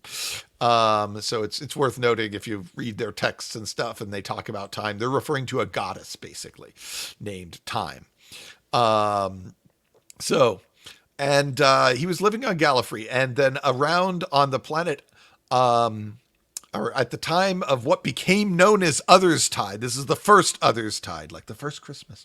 The first Others Tide is around when the Eye of, shortly after the Eye of Harmony was created. Rassilon changes the law so that the Gallifreyan religious class no longer has access to time travel or Time Lord genetic benefits. They will no longer get symbiotic nuclei, and they can no longer serve on the High Council. So he continues his clampdown, even though he now runs the whole planet and the whole Gallifreyan Empire. He is still clamping down harder and harder on that religious order that used to run the whole planet. And so now he's saying they don't get any symbiotic nuclei. They don't get to serve on the High Council. This might even be the point where they talk about how only those with the right genetic benefits can live in the Citadel and rule the planet, that that the Master talks about when revealing the history of the Timeless Child to the Doctor. And the High Council dissolves the monasteries. Faction Paradox propaganda says that this was very violent and there were lots of riots and stuff. The Doctor, however, claimed there were no violence involved in this reforms, and that, well, it was not popular and it was not necessarily a good thing. There weren't actual people being hurt. I suppose the Doctor's probably more likely to be telling the truth than Faction Paradox. So, sounds right, even though the Doctor lies. Yes, well, yeah. And is sometimes just not terribly well informed. This was about this period in time. Right. Yes, it is a period he lived through, but he doesn't remember living through it at the time when he said there was no violence. Hey, I can relate to that. Yeah. You don't remember living through it either. So, the position of the Supreme Pontiff of Time, sometimes known as the Time Pope, I shit you not, and the cardinals and the monks and the priests and the wardens, they managed to hang on to the right to keep their positions in the wardens of the church. They managed to hang on to their titles. But they have they lose all of their real political power or position in the government. What little they had left after Rassilon had driven the Sisterhood out. Oh, hence the meddling monk and stuff like that. Is that? Yes. Hence the meddling monk. And they're reduced to mere figureheads. But very good catch there. Yes. The priest, I am Foreman, heads out into the wilderness of Gallifrey, to wander at this point, having had all of the social order that his entire social culture being basically largely negated and disempowered. The future I Am Foreman's complex space-time event, which is kind of like a TARDIS, but not really like a TARDIS because it's not a fully constructed space-time capsule. It's merely a mobile, complex space-time event. Explodes on early Gallifrey and deposits Foreman's future all 12 of Foreman's future incarnations onto the surface of Gallifrey, but in the process wounds them so badly that all 12 of them regenerate. And I Am Foreman, the original incarnation, finds his other 12 incarnations lying on the ground, freshly regenerated in the wilderness of Outer Gallifrey, with the remains of the complex space-time event. And so Foreman puts the complex space-time event back together by talking to some of the other refugees in the wilderness who know about time ship stuff, other people who've been driven out or left and left the time program that the Pythia was running, and builds it back into a functional travel event. Most TARDISes are programmed to avoid Gallifrey's past, but I Am Foreman's complex event wasn't raised to be a TARDIS, so it's capable of breaching the backtime field buffers and going anywhere in Gallifrey's past or future, and completely ignores the protocols of linearity. Which is what keeps it so that when two Time Lords meet, they tend to meet in the right order, like the Doctor and the Master are always meeting further down their time stream. It's exactly the thing that's broken on River Song, because she kind of goes backwards. Right. But like the Doctor and the Brigadier tend to meet in the right order most of the time. I Am Foreman decides to take the name I Am For Man, which literally means I am for man, as in I am for the humanity. He also decides to remove his eyes so that he can focus more on his telepathic senses, that's pretty metal. Yeah, that is pretty metal. I was gonna say, perhaps unnecessary, but yes. So he says, well, screw this stupid planet and Rassilon and his weirdness. And he takes his complex event and all of his future incarnations that he finds and leaves Gallifrey.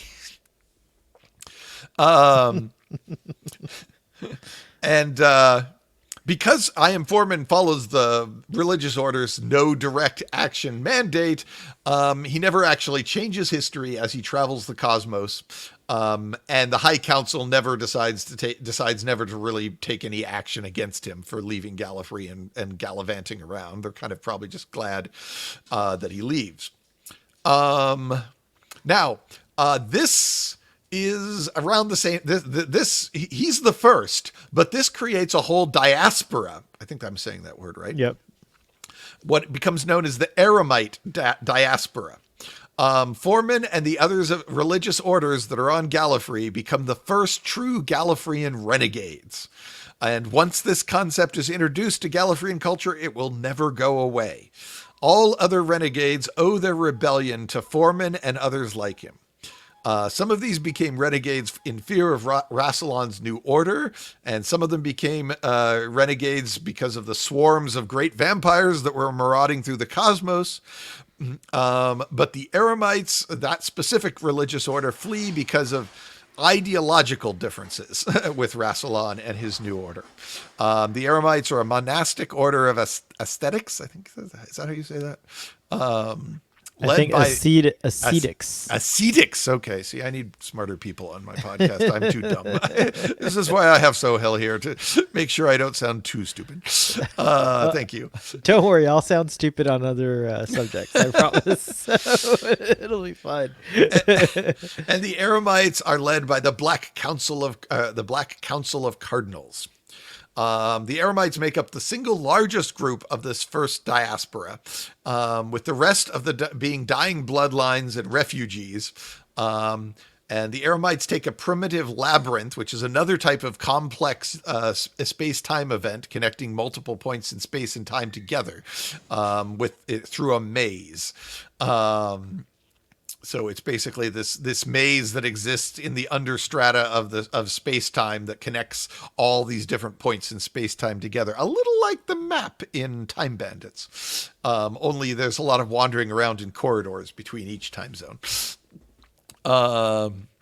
So the Eremites refer to Rassilon as Urizen the architect, and portray him as a blind man who measures and quantifies his own dung.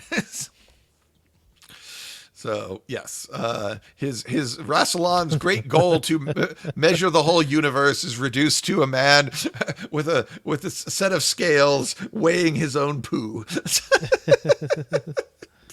They really don't like wrestling. They don't like him, and now you can see why he's mad at them too. Yes. The Eremites believe that they are on the Hegira.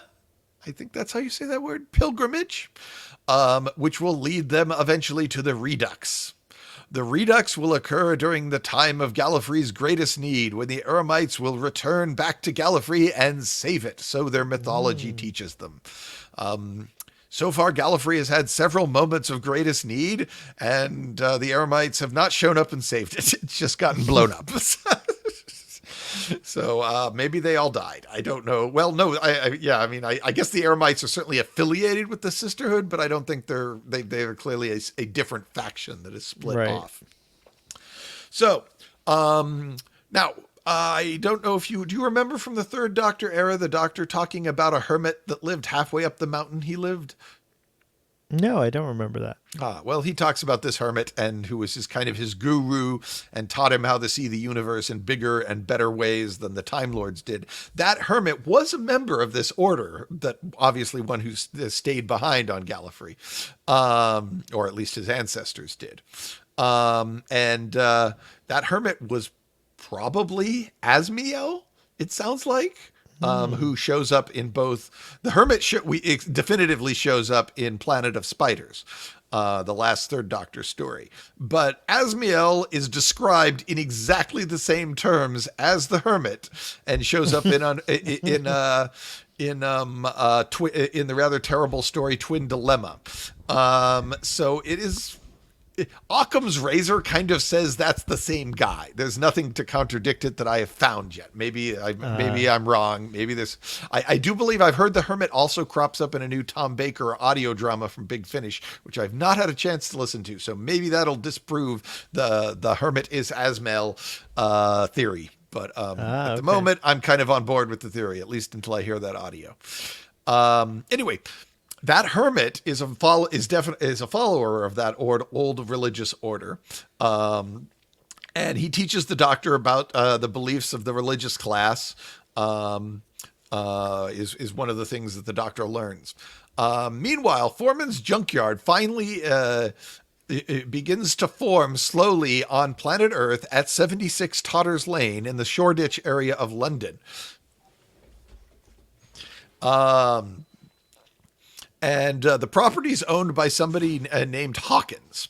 And this point in space-time will become a sort of a Time Lord safe house, as it conceals any TARDIS that materializes there. And it takes a few months for it to materialize, as it slowly... So this area of this empty lot slowly turned into a scrapyard filled with junk. And then Foreman and his other 12 incarnations all appeared there, and mucked around in 1962 on Earth for a bit. And we do later learn that apparently Foreman conceives a son while on Earth, with someone who he leaves behind, because Foreman's grandson is still living on Earth and eventually comes to own the Doctor's car, Bessie. That's where Bessie ends up. Interesting. Yes. There's a whole audio drama about the adventures of Bessie after she left the Doctor, and before as well. It covers both. It's basically an autobiography of Bessie. I've always liked Bessie because that's my grandmother's name on my father's side. Well, if you're at all interested, Paul Mars wrote a wonderfully fun and very sweet story about where Bessie is the main character, and you learn all about Bessie's past and future, and it's very sweet, and I highly recommend people check it out. Nice. Paul Mars is amazing. And I don't think he had any clue, or probably he knew but didn't give a shit, that Foreman had been established as a Time Lord when he created Foreman's grandson, who seems to think think of himself as being completely human. So, but one could easily explain that Mama didn't realize that she'd bonked a Time Lord, and so certainly by the time we got to grandson, he just thought he was human. In 1963. We have a short story called Losing the Audience, where the Doctor's TARDIS is drawn to Earth by Foreman's junkyard for the first time. But right after arriving, the Doctor and Susan depart immediately. And end up having another adventure. Then we have the Rag and Bone Man story, where the TARDIS materializes there in late 1962. Um, and the Doctor doesn't realize at the time that the scrapyard is in fact this complex space-time event. It's possibly he just attributes the timey-wiminess of the place to the damaged TARDIS that he just arrived in. Right. But he doesn't realize this until his 8th incarnation, what the significance of that junkyard was. In the story, The Perpetual Bond, the first Doctor again returns to Totter's Lane, to 76 Totter's Lane in 1966 AD. At that point, he would have been about 404 years old. Then we get then moving forward in the Doctor's timeline, we get to the first part of the third Doctor portion of the novel Interference, which I told you about, was written by Lawrence Miles and is the novel that introduces I Am Foreman to the lore as an actual character, and we learn that he's from Gallifrey and and that he has a very weird relationship with his other incarnations. This is set shortly after the third Doctor flashback in Alien Bodies, and the Doctor would be about 737 at the point that this occurs. So at the very tail end of his third incarnation, the Doctor arrives on the planet Dust in the year 3790 AD. And he's diverted there by his 8th incarnation. When his 8th incarnation tries to change his time state to escape a prison, it has the side effect of damaging his own history, so that the third Doctor arrives on Dust when he wasn't with Sarah Jane Smith when he wasn't supposed to arrive on Dust. So the third part, this is why Time Lords try to avoid changing their time state, is because they can mess up their own past. But it does allow you to work magic power, basically work magic. So, if you're really desperate and decide you need to work some magic and are willing to sacrifice some of your past, you can do it.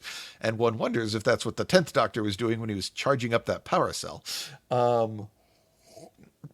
But he's diverted and drawn down to the planet Dust, again, by Foreman's, what is now known as I Am Foreman's one species non-genetically engineered traveling show. Which is the title. And it's basically like one of those carnivals where they have a bunch of kind of really odd looking people that you pay to get a look at, right? Right. Only in this case, all of the people are I Am Foreman, and none of them have been genetically engineered, and they're all the same species. They're all Gallifreyan. So that's the selling point, because obviously in the year 3790 AD, getting together a bunch of weird-looking people is pretty easy, because there's aliens everywhere, right? Right, right. So, but to have the one species non-genetically engineered, that's something special. And that's kind of how he's traveling as the first incarnation of Foreman is traveling around doing a traveling show. And what happens is, instead of materializing at this point as a scrapyard, it appears as a bunch of carnival carts. Well, the Doctor basically just gets killed offhand by an irate local who's decided that she's had enough of this all this foolish, weird, wibbly wobbly Doctor Who-ishness of what's going on around her, and just shoots the Doctor with a shotgun right in the chest. And the third Doctor begins to regenerate and is exposed to a faction paradox virus that was released on this planet to infect I Am Foreman. But, Foreman does not get infected. The Doctor does, because when you regenerate, when your body regenerates, most of the defensive mechanisms that protect your history from being infected by things like Time Lord paradox viruses or faction paradox viruses, are all disabled for the regeneration to occur, because of course you kind of have to reprocess everything. So if you have something that keeps things from being changed, then the biogenic molecules can't make the change, right? Right. That makes sense. So he gets infected with it. And the effects, however, of this interference will be are withheld from history by the Doctor's TARDIS, who bravely contains the paradox timeline inside herself, so that the third Doctor's timeline, or now the fourth, will continue on as it always had continued, preventing the timeline from being any more disrupted than necessary. All the way up until the Eighth Doctor novel, The Ancestor Cell, where the Doctor's TARDIS will finally, the timeline will be exploded outwards and then negated and rewritten so that it never happened in the first place. And I think we have a picture of Mr. Foreman at this point. So let's, we should have brought that up. I'm sorry. I mentioned that. Let's see. There we go. There is Foreman and his one species, non-genetically engineered traveling show. All of those are Foreman right there. This is some fan art, but it is based on the detailed descriptions from the novel of what all the different incarnations of Foreman looks like. The early versions of the immortality virus had a danger of collecting random bits of DNA that was in the area, or even that you might have eaten when you regenerate, and incorporating those in. Most Time Lords would find this horrifying and scary, and the Time Lords eventually fixed this problem so that regeneration was much more resilient and would not turn you into monsters because you were exposed to bad, like the fly. You didn't have the fly problem of a little bit of bad DNA getting into your regeneration and turning you into a fly. Now, am I recalling this incorrectly? But doesn't Romana prove that you can actually regenerate as another species if you wanted to? Yes, she does. Okay. So apparently, but she's doing it very much as a voluntary controlled thing, not just, exactly. Ooh, I accidentally have a little bit.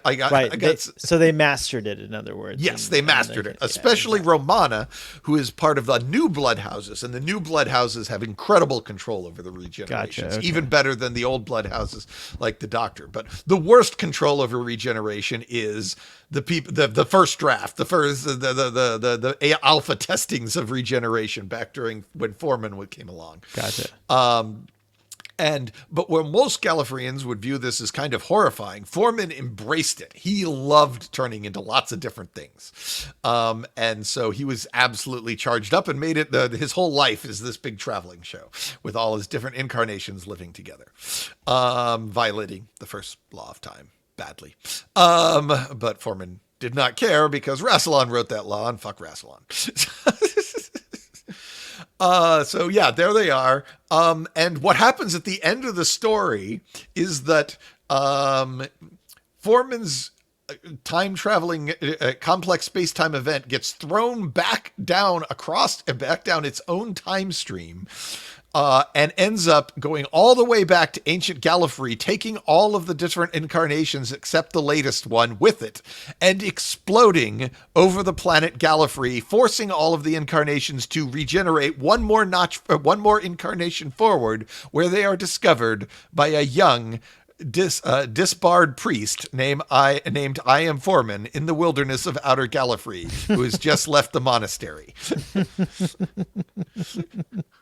So, yes, the complex space-time event is exactly that, because it's a loop. There is no origin for the event. The events, he rebuilds it when he finds it, goes and lives it travels all over the cosmos with the Doctor following along behind. We actually learn that not only was the Doctor drawn to Foreman's junkyard because of it, but it sounds like a whole lot of the other places the Doctor has visited were also places Foreman visited first, and the TARDIS was drawn there. That's really interesting. So the Doctor is kind of shocked and angry to find that he's been unknowingly following I Am Foreman through history. So, let's see. That's other little tidbits. In the TV episode Attack of the Cybermen, the Sixth Doctor once again arrives at Foreman's junkyard in 1985. It's still there remains the imprint of that complex space-time event is still acting as a giant magnet to pull TARDISes in. We do know that the junkyard existed in 2013 because there's a sign advertising it in Day of the Doctor that Clara walks by. But we also know that by October 2021, it had been converted into a car park and luxury apartments, which doesn't mean that the TARDIS will necessarily stop visiting it, by the way, just that it no longer looks like a junkyard. Meanwhile, the last incarnation of Foreman, the Foreman's 13th incarnation, was left on the planet Dust and regenerated into the entire ecosystem of a planet. So Dust, which was a very well-named planet, you can kind of imagine it. It was kind of this dusty cowboy planet with dusty cowboy people living on it with dusty cowboy shotguns they used to kill the Third Doctor. And the whole planet gets the whole ecosystem of the planet gets merged and regenerated with I Am Foreman and becomes a lush, verdant, green paradise filled with trees and stuff and all sorts of animals. And Foreman, now this living ecosystem, decides for fun to create a universe in a bottle with its own universe inside it, using energy from the vortex. And she designs the ecosystem of various planets, but clearly has been heavily inspired by the Prime timeline as far as what sorts of planets. She basically recreates to a large degree her own preferred version of the universe. So there's an Earth, there is absolutely an Earth in there, for example, and a Gallifrey and stuff. And the beings inside that bottle universe, she's looking in the bottle and she sees the beings inside that universe create their own bottle universe. And she believes this probably goes on forever. That's pretty funny. So, meanwhile, the Time Lords at this point are getting really worried about this little thing called the Time War that is bearing down upon them and coming soon. So, that two Time Lords from the High Council of Gallifrey visit I Am Foreman and offer to purchase her bottle universe because they want to use it as a last-ditch escape bolt hole for the coming Time War, where they can hide if things get bad. Which is kind of what they do. That's interesting. Yeah. And Foreman refuses to make a deal with the Time Lords, so they just steal her universe in a bottle. Because they're Time Lords, as we get closer to the Time War, the more dickish the Time Lords get.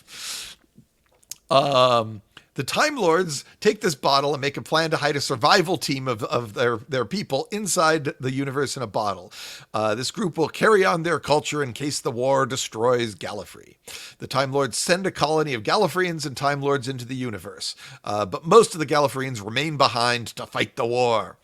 The Time Lords hide this bottle in the vortex, not realizing that the 5-dimensional nature of the vortex will allow this Klein bottle to unfold, and all of the contents and history inside the Klein bottle will spill out and merge with the Prime timeline of the universe.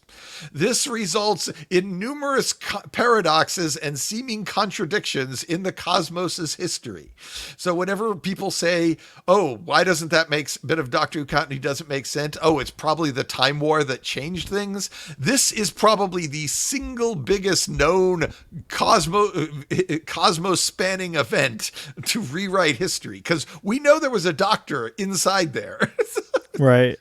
And in fact, we know that the version of human nature that the 7th Doctor experienced occurred inside that bottle, while the version of human nature that the 10th Doctor experienced is what it turned into after it was dumped out of the bottle. Ah, fascinating. Yes. So, next time you see the words I Am Foreman, scrap merchant, 76 Totter's Lane, as I have here on my t-shirt, give a little thought to how Lawrence Miles decided to answer that question. That's a great.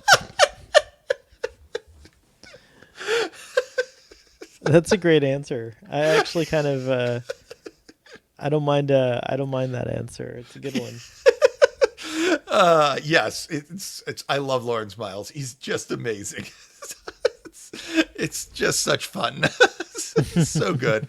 Yeah, so there we go. That is I am Foreman. I don't know if you had any more observations or questions on that, but that's my spiel. Questions that I don't think we have the time for, Okay. but I will Fair enough. definitely but I will definitely be thinking about this now moving forward. It's very interesting, and I feel like you did it was fun how you laid it all out too. That was a very cool synopsis of I Am Foreman. Well, good. I tried to make it interesting. There's a lot of continuity there. Yeah, it's heavy actually. Yeah, it is. It took 2 novels for him to tell all that. There was also a Wow. bunch of other stuff involving faction paradox and the remote I didn't even get into because they didn't relate to Foreman. But so, well, shall we take a look at the TARDIS feature of the week? Yes, here we go. Right. Well, first, I'll mention briefly that in this audio we listened to, Unearthly Woman, there is mention of a dimensional phase battery that Susan removes from the TARDIS and loans to River to basically solve her, to use, and she uses it to repel the Night Stalker or capture it or.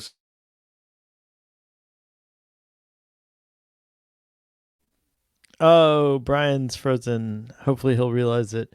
But what you're looking at here, this power cell, the battery, the dimensional phase battery, um, was also, or was probably seen for the first time in that episode with the Cybermen on Pete's World when the TARDIS jumps. Oh, I was trying to entertain the audience since you had frozen. This was your longest freeze, so I don't know how much. I don't know how much. Speaking of battery, Yeah. I think my charge must have run down on my dimensional phase battery. yeah. So So what was I talking about when I vanished? you were just about to tell us about the dimensional phase battery, and we got Oh, nothing. okay. We got me speculating it's the same device that we see in the episode with Pete's World. Okay. Well, unfortunately, no, it's not, though that would Gotcha, have made okay. things really neat. That was my first thought. I even double checked it. And that's why we have a picture of the Artron transducer power cell from Pete's World. But Oh, okay, gotcha.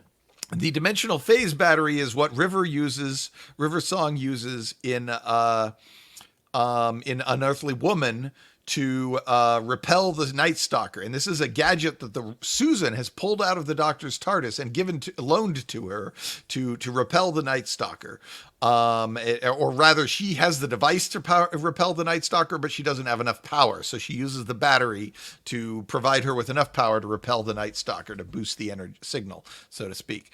And then she charges it back up again and gives it back to Susan so she can put it back in the TARDIS, and the Doctor will never know it's been missing.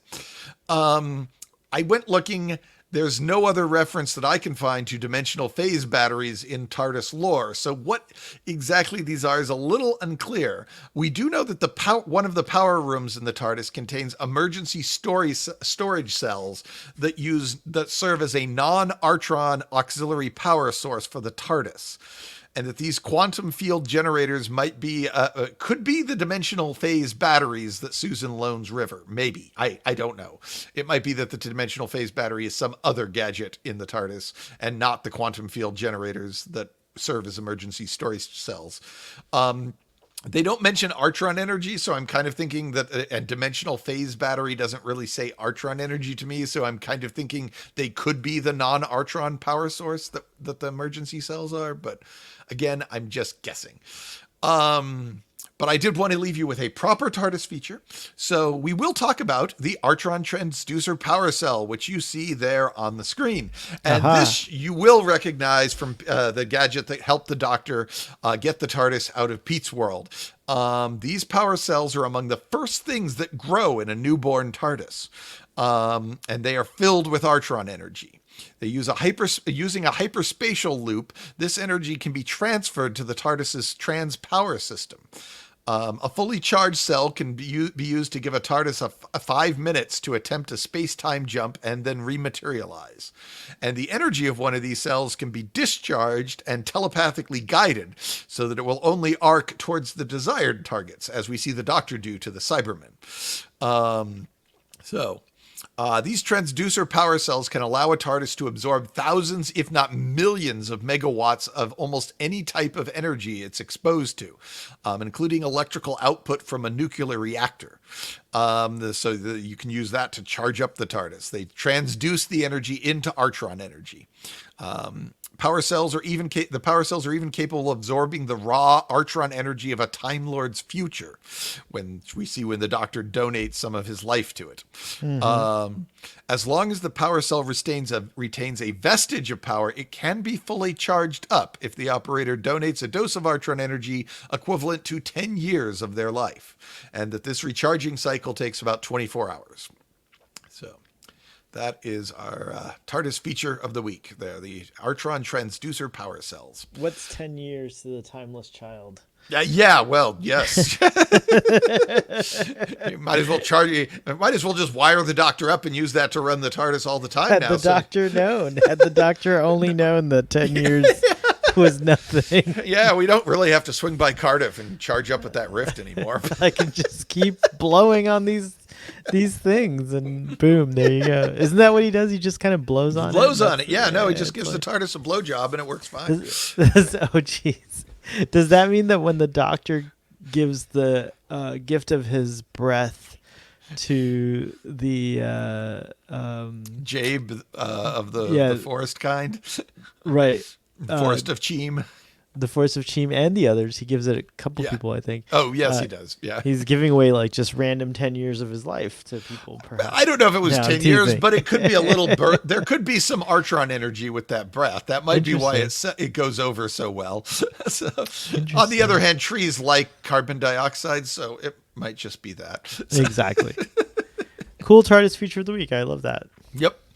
Sorry I couldn't find one that was a little more definitively appropriate for this story, but there just wasn't much I could dig up. So, but I do like how you connected it to the dimensional phase battery and possibly them being non-Artron versions of this. Yes, they're the other storage cells. So. Right. Anyway, if you want to learn about more, check out allthingstimelord.com, where you can find all of the secrets of the Time Lords and the TARDIS. And Sohail, I believe you have some more Star Trek-oriented stuff that the people might want to check out. That's right. I'm also known as Starfleet Boy, and so if you check me out, you can go to Twitter, where I'm mostly active until... We don't know how long Twitter's going to last, apparently, but you can go check me out there. And on YouTube, just search Starfleet Boy. Oh, and I think Brian froze, so I'll tell you a little bit more. I'm also on TikTok. I'm also on Instagram. There's a Facebook for Starfleet Boy. We've got a website. What else do we have? Starfleet Boy also has a Discord. I'm not very active on Discord though.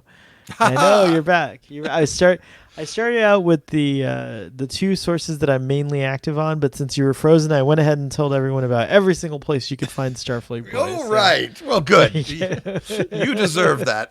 Thank you. I'm glad I was able to give you that time, because you are a tremendous help, and this podcast would not be happening without you. So thanks. It's a lot of fun to be on here. Thank you. Yeah. I appreciate that. All right. Well, let's bring up the time scanner and see if we can figure out what could possibly be coming next. All right. It's An Unearthly. We just did the Unearthly Woman. It's An Unearthly. Oh, it's An Unearthly Child. We're finally doing the first story. So yes, tune in on, what would that day? Let me look at the calendar. Oh, November 23rd, the 59th anniversary of Doctor Who. Tune in on the 59th anniversary of Doctor Who next week to hear our review of the very first Doctor Who story. It's going to be so exciting. It's going to be. See you later in these time and relative dimensions in space. All right, folks.